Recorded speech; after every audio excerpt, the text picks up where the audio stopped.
Republicans are running away from your candidacy. Why? Well, I beat their guy. In Virginia. They took the best shot that they possibly could. But the president's behind me, and we're going to win this thing. It's going to be a lot more competitive, as the president said. He tweeted about you. Did he call you? Did anyone from the administration call you? Yeah, we have had some discussions with the administration. We think that we'll be working together with them. Has Steve Bannon called you? I've been in communication with Steve Bannon. You have, yes. since you've won? Yes. And has he offered to help your campaign? I can't really discuss what we discussed, but yeah. So the Koch brothers, a dominant Republican force in terms of raising money for candidates, have said they're not going to back you. They're not going to put money into your race. I mean, if you're not going to be able to raise money, how are you going to win? Well, there's a difference between saying that the Koch brothers are going to support you and saying that you're going to be able to raise money. Got to be able to raise money.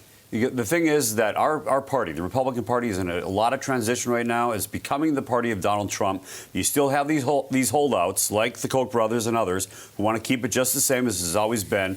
They don't like the candidates like myself who are pro-Donald Trump and strong supporters of his America First agenda. But they're pro-Donald Trump. They are. They are. Look, they're for amnesty.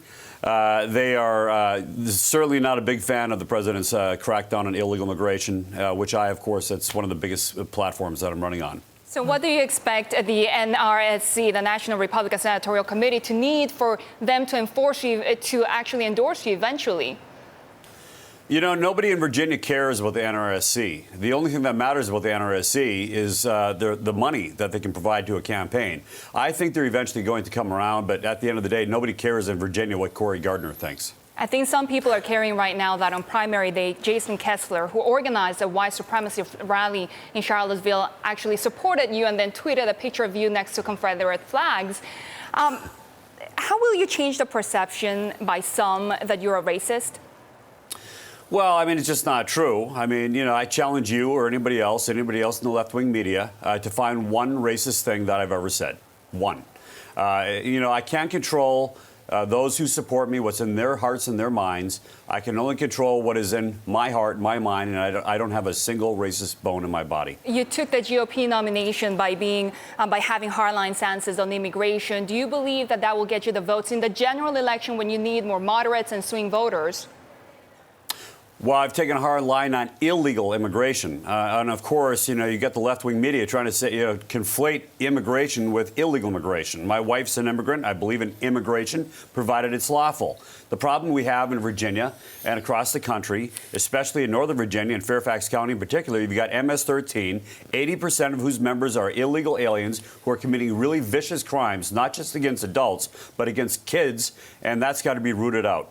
No one likes MS-13. I was embedded with the Trump campaign. I've talked to families that have been impacted by MS-13.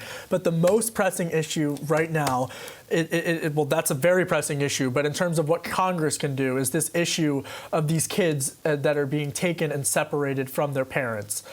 My question to you is that as the party of family values, when Franklin Graham, the son of Billy Graham, comes out against this policy by President Trump, when Laura Bush, the former First Lady, is calling this cruel, how can you defend this policy? And surely you don't like this policy. Nobody wants to have kids separated, of course. Not the president, not myself, not anybody else. Nobody likes to see that. However, this policy was put into place by the Obama administration. The law's been there. And what's the option? The reason that the policy is there in the first place is because you don't want United States Marshals arresting and incarcerating children. Now, you do have to do that for their parents because they came across the border illegally. If you do what the Obama administration did several years ago, and I saw the effects firsthand, and then you just let people come in, you do this catch and release, and then you got a massive humanitarian crisis at the border of a much greater magnitude. We don't have one now? It's going to get a lot bigger. 2,000 children separated from their... That's not a crisis? Let me tell you something. 6 years ago, when Obama just we had all these kids coming across the border. What was happening to these kids who came out without parents? Because the message was sent in. If you send your kids in, they're going to get into the country.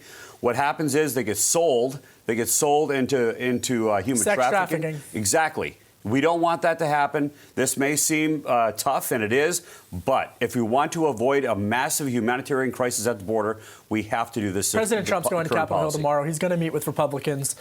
is House Speaker Paul Ryan, does he have the Republicans in line in terms of actually getting this? Because this, whoever you blame on this, regardless, but this tension between the Republican Party to get to a cohesive position on immigration has been going on well before President Trump's time. That's right. Is Speaker Ryan, the outgoing speaker, the right person to unify Republicans to get this across the finish line? I don't know if he is or not. I mean, he's outgoing as well. But I do know that if we don't have real border security, these problems at the border will continue. We have to construct a wall. Ultimately, that's the only way we're going to have law and order and protect people on the border. I want to ask you about something else. Virginia's economy has been growing, but a lot of folks in your state are concerned about the president's trade policies and trade proposals. Do you agree with this president on how he's negotiated with China, as well as his decision to potentially rip up and get out of NAFTA? Yes. In fact, this is my background. I'm an international trade attorney. I can tell you something. So many presidents before Donald Trump, going all the way back through Reagan, have always said, well, we're going to get tough on our trading partners. We're going to force them to open up their markets. But when push came to shove, they never put down the hammer. They never pulled through in their threats. As a result, our industries, our workers, our businesses have been run over by unfair trade, especially from China. And it's time to make sure that, fine, you have your products coming to the United States, but you have to open up your markets to our products. If you don't, we're going to slap these tariffs on you. He's doing exactly the right thing. But what do you say to small businesses in your state who are saying essentially that this is going to hurt their supply chains? Well, I'll tell you something. I've traveled all over Virginia, and you know what I see? I see empty towns. I see once thriving industrial centers where people had jobs and good manufacturing jobs. They're all gone. You know why? Because not because we're not efficient. American workers and American businesses are very efficient, but their products are being kept out of foreign markets. You have to bust those open in order to bring back manufacturing in America. The problem right now is that the president is getting to decide who wins when it comes to the jobs. Steel and aluminum industries will be helped, but some manufacturing jobs will be lost. Why does the president get to decide that? Well, because the only real authority that he has without Congress is under Section 232. And so the president has the ability, in the name of national security interests, to slap tariffs on aluminum and steel and some other products. And that's the leverage that he has over our foreign trading partners. And that's what he's going to do to make sure that they relent and open up their products, open up their markets to American-made goods. How does Canada and Europe, though, how are they a national security threat under Section 232? I think that's a key issue that a lot of Congress members are not happy with. Well, remember, it's not whether the country itself is a national security threat. The question is whether or not, if you empty out America's aluminum and steel-making capabilities, is that a national security threat in the event of war? And that's why Section 232 is there. Senate Majority Leader Mitch McConnell, you satisfied with him, or should he be out? Well, I think he needs to support the president's policies a lot more. I want to talk to the guy. I haven't had the chance yet, but he needs to support the president. He hasn't called you, I'm assuming. No. And I have not called him either. Steve Bannon, if he offered a campaign for you, would you accept it? Of course. Do you hope he does campaign with you? I think so. Yes, I do. I have a lot of respect for Steve Bannon. And this issue of Senator Tim Kaine, you don't really think he hates America? Yeah, I do. You think he hates America? I think he does. I think he hates what America is. He hates America? Yes, I do. How does that help? How does that help U.S. interests to suggest that a senator hates America? Because Tim Kaine wants the United States to be more like Europe. He doesn't like the current state of this. He hates where we're at right now. He wants to move it more toward. That's different than saying he hates America. He wants to move it more toward a socialist model. And I think that all these guys, like Tim Kaine, especially Tim Kaine, the far left radicals who have taken over the Democratic Party, they are so hateful of the President of the United States that they will even undermine American interests just to try to undermine the President. To me, that's hating the United States. Would you ever vote with a Democrat? This is a purple state. Virginia is a purple state.